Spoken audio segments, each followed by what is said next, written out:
संबंध, भगवान से कोई ना कोई हम संबंध बनावे, भाई का, मित्र का, पिता का, बेटे का, कोई भी प्रेम का, जो भी हमसे अच्छा हमें लगे।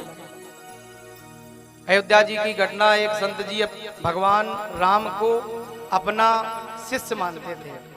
उनके मन में भाव था कि जो राम लला हैं, जो राम जी वो हमारे शिष्य हैं, उनके गुरु हैं, और वो कभी राम जी का दर्शन करने ना जाएं।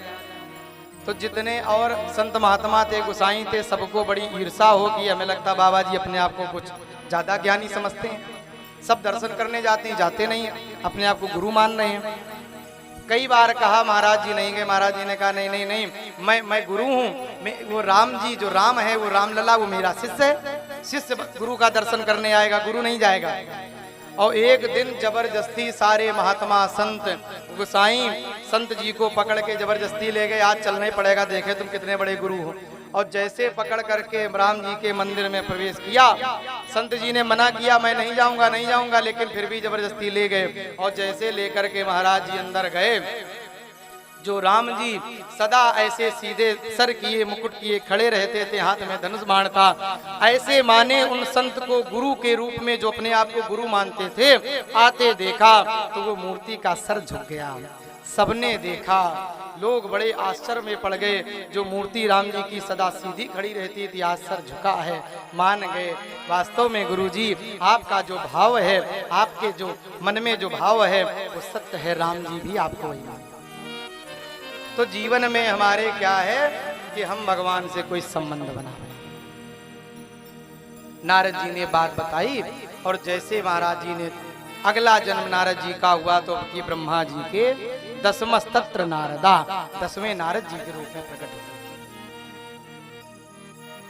देवदत्ता मिमां वीणा स्वर ब्रह्म विभूषिता। भगवान के द्वारा सुंदर वीणा दी गई, सरस्वती मैया ने स्वर उसमें संचारित किए, और वही वीणा लेकर के नारद जी 10 दिशाओं में, ब्रह्मांड में सब जगह विचरण करते हैं, नारायण नारायण का नाम गाते हैं। नारद जी ने ये बात अपनी बताई, व्यास जी को बड़ा मन में संतोष हुआ। 4 श्लोक जो ब्रह्मा जी के द्वारा नारद जी ने सुने थे, अहमेवा समेवाग्रे नान्यम यत् सत सत्परम, उन्हीं 4 श्लोकों का उपदेश नारद जी ने व्यास जी को किया।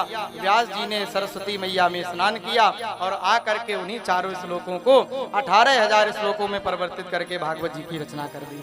बोलिए भागवत भगवान की जय हो। सबसे पहले महाराज जी ने महाभारत का कुछ चरित्र लिखा।